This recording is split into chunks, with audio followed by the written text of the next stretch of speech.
I've been sitting on this for a while, and I guess this is as good a place as any to finally say it out loud. I'm William.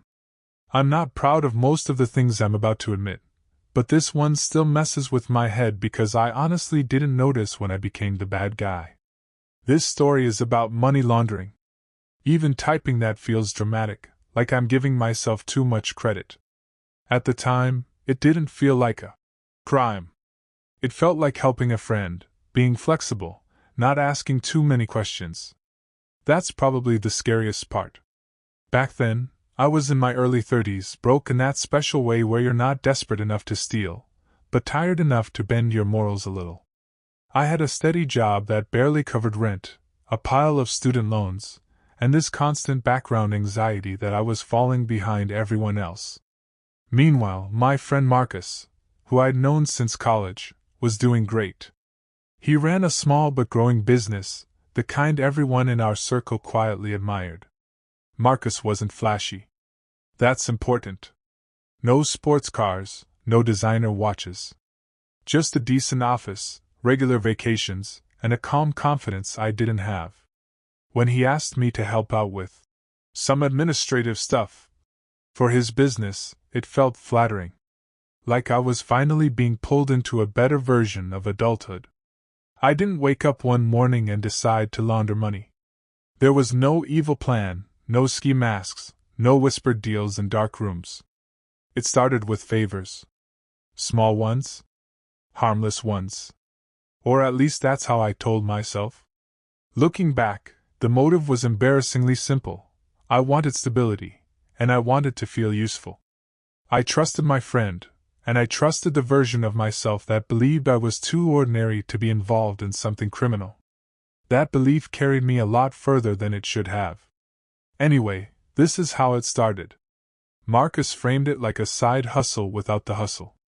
He said his business was growing faster than expected and he needed someone he trusted to help manage overflow. In practice, that meant reviewing invoices, moving numbers between accounts, and occasionally depositing checks when he was out of town. I told myself this was normal. Small businesses cut corners. Everyone knows that. I remember the first time he handed me a folder and said, "If anyone asks, you're consulting." He laughed when he said it, like it was a joke, and I laughed too. That should have been my cue. Instead, I focused on how official everything looked: letterhead, stamps, signatures. It felt legitimate because it looked legitimate. My preparation wasn't some mastermind scheme. It was mental. I rehearsed explanations in my head. I avoided learning too much. I didn't Google laws. I didn't ask follow-up questions. I set up a separate spreadsheet at home, told myself it was just for organization, and promised I'd stop if anything felt wrong. The problem is, wrong doesn't announce itself. It creeps in quietly, wearing the clothes of responsibility. The first time I actually moved money, my hands shook so badly I had to sit on them before typing. Marcus called it a temporary shuffle. Funds came in from one account, went out through another, then reappeared labeled as revenue from a completely different client. I didn't understand the full picture, and I made sure I didn't. That was my shield. He walked me through it over the phone, casual, like he was explaining how to reset a router. "This happens all the time," he said. "Cash flow issues. Totally normal." I nodded even though he couldn't see me. I wanted to believe him. I needed to. I triple-checked account numbers, not because I was careful, but because I was terrified of leaving a trail. Every click felt loud. I imagined alarms going off somewhere, silent notifications popping up on a government screen. Nothing happened. When the transfer went through, Marcus texted me a thumbs-up emoji. That was it. No sirens. No consequences. Just a quiet, ordinary afternoon. That's when I realized the danger wasn't getting caught. It was how quickly the fear faded, and how normal it all started to feel. After that first transfer, something shifted in me. Not relief, more like numbness. Marcus started looping me in more often, always with the same calm tone, the same reassurances. "You're a lifesaver, man." I couldn't do this without you. Compliments are powerful things when you don't hear them much. The tasks became routine. I stopped shaking. I stopped rehearsing excuses. I built little habits around it, doing the work late at night, using the same mug, the same playlist. I told myself routines meant control. Control meant safety. I noticed red flags, of course. Payments that didn't line up with real clients. Invoices that looked slightly off, like copies of copies. But every time a question formed, I swallowed it. Questioning meant responsibility. Silence meant plausible deniability. At least that's what I told myself. The scariest part was how I started defending it internally. No one's getting hurt. It's just numbers. Banks mess with money all the time. I wasn't evil, I was practical. Or so I thought. Normalization didn't feel like a fall. It felt like settling into place. The moment it stopped being just Marcus and me was the moment I should have walked away. He introduced me, over drinks, to his accountant. Or rather, an accountant. The guy barely looked at me, just nodded like he already knew who I was and what I did. That terrified me more than any spreadsheet ever had. Suddenly, there were emails with people CC'd I didn't recognize. Short messages. No context. Lots of, per our conversation, and, as discussed. Everyone spoke in this careful half-language, like we were all pretending not to understand each other. I followed their lead. One night, my girlfriend asked why I was always on my laptop so late. I snapped at her, said work was stressful. I hated myself for that. Lying had started leaking into parts of my life that had nothing to do with the money. I told myself I was already in too deep to stop. That quitting now would look suspicious. That staying was safer. Fear has a way of dressing itself up as logic. Looking back, this was the point of no return. Up until then, I'd been telling myself this was small. Annoying, maybe illegal adjacent, but not serious. That illusion died the day I saw the annual totals. Marcus accidentally shared the wrong file, one tab over, one careless click. 6 figures moving in neat, looping patterns. Then 7. My stomach dropped like I'd missed a step on the stairs. I remember joking weakly. That can't all be us, right? Marcus didn't laugh. He just closed the file and said, Don't stress. That's why we're careful. We. He said it like a comfort, like belonging. That night I didn't sleep. I kept replaying every transfer I'd touched, wondering which ones would have my name on them if someone ever dug deep enough. I considered quitting. Drafted a text. Deleted it.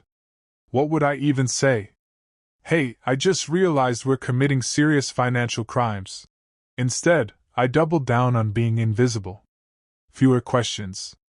Cleaner records. I convinced myself that if I did my part perfectly, the mess would never reach me. That's the lie that keeps these things running, the belief that competence equals innocence. The first real scare didn't come with flashing lights or cops at the door. It came as an email. Subject line, request for clarification. Some mid-level compliance officer at a bank I'd never heard of, asking about inconsistencies in transaction descriptions. Polite. Boring. Terrifying. Marcus forwarded it to me with one line. Don't panic. Which, of course, made me panic. My chest felt tight all day. I reread the email 100 times, looking for hidden threats. I imagined my name getting flagged, pulled into some database that would follow me forever. We drafted a response together, over the phone. Every word felt like stepping on thin ice.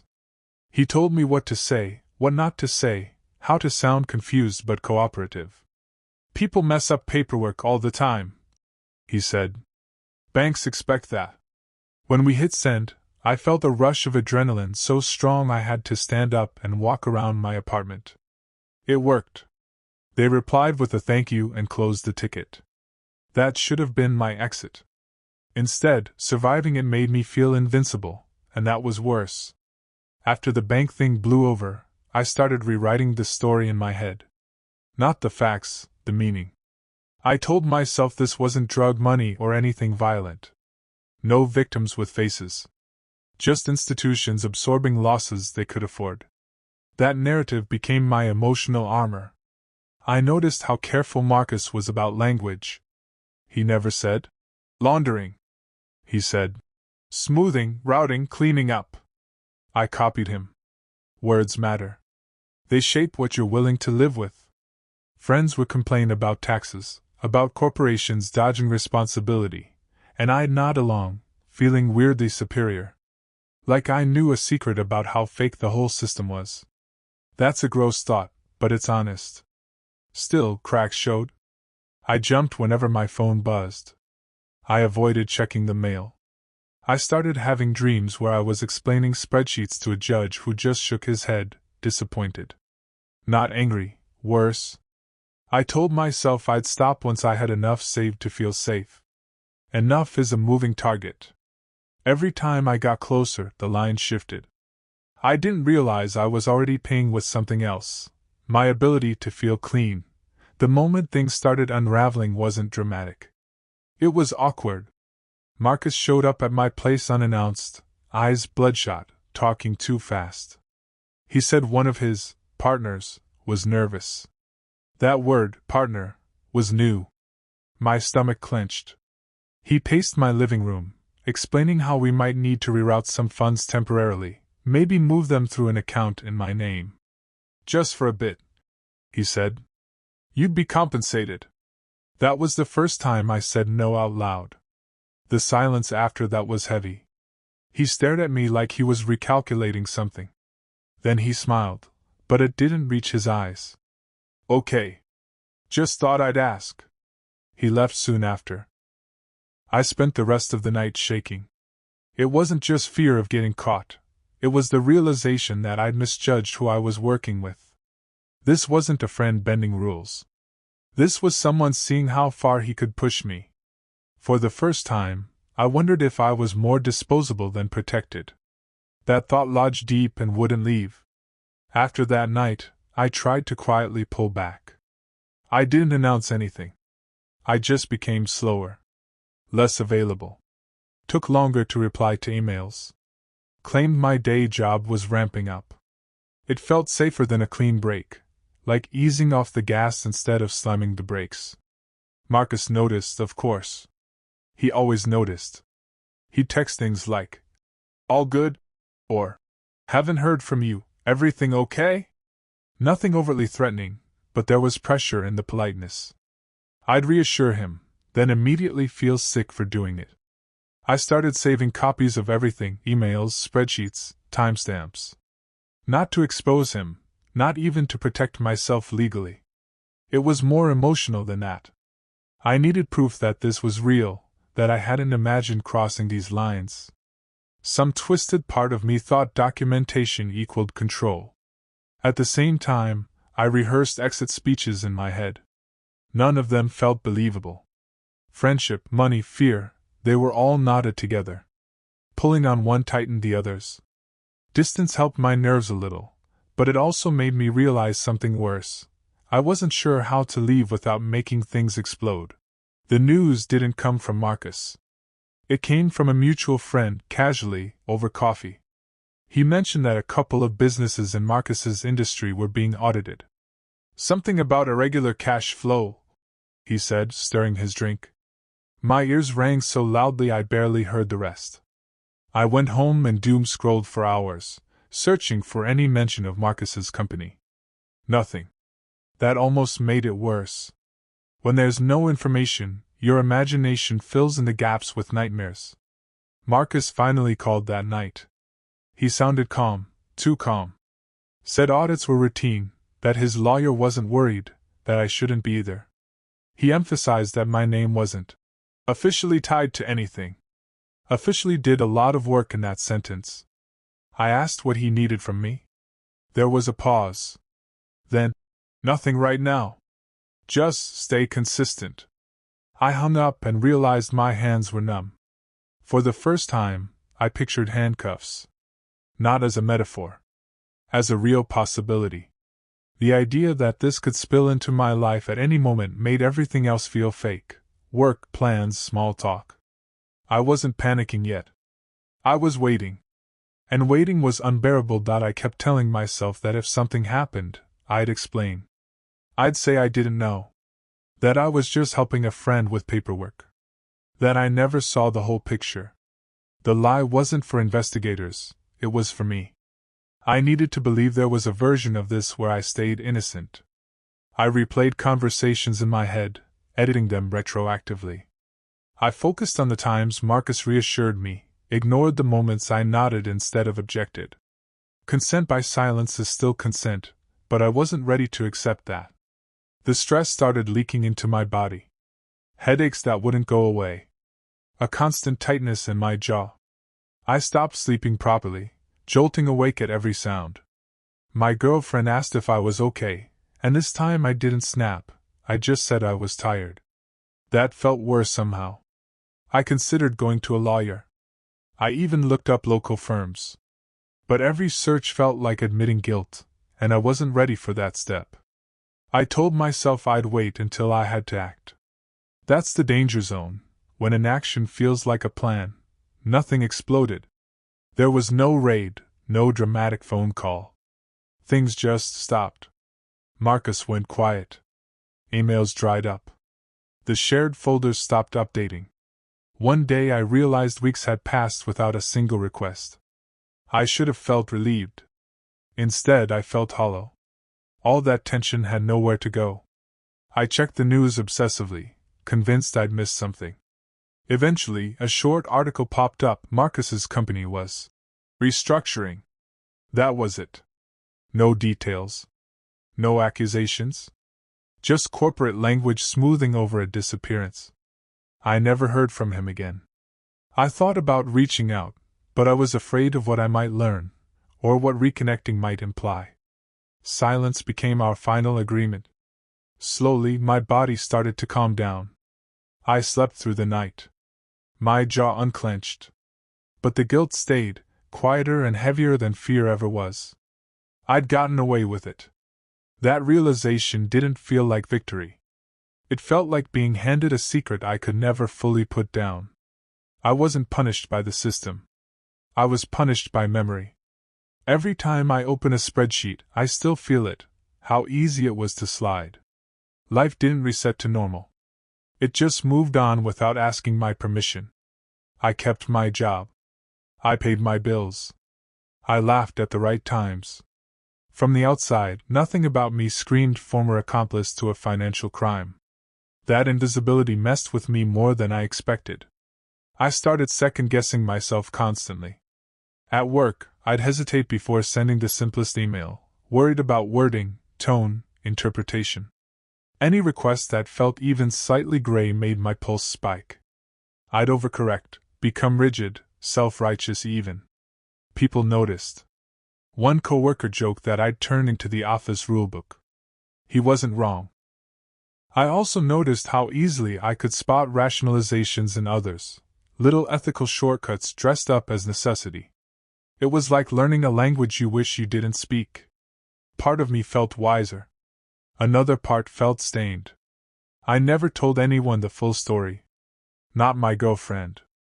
Not my closest friends. Carrying it alone became part of my identity. I wasn't the guy who did nothing wrong. I was the guy who knew exactly how wrong things could feel, and did them anyway. That knowledge doesn't fade. It settles in. If there's a lesson here, it's not. Crime doesn't pay. Sometimes it does. That's the uncomfortable truth. The lesson is that lines don't announce themselves. They blur. They move. And if you're waiting for a moment that feels criminal, you might already be past it. I learned that trust can be a liability, especially when it replaces curiosity. That loyalty, unchecked, turns into complicity. And that silence, mine, especially, wasn't neutrality. It was participation with better PR. I tell this story because someone reading it might be where I was in part 2 or 3, telling themselves it's just paperwork, just a favor, just temporary. If that's you, pause. Ask the questions you're avoiding. Talk to someone who isn't invested in keeping you useful. Walk away early, while walking away is still boring. I didn't go to jail. I didn't lose everything. But I lost the version of myself that believed I'd never do something like this. That loss sticks. If you're lucky enough to still have that version of yourself, protect him.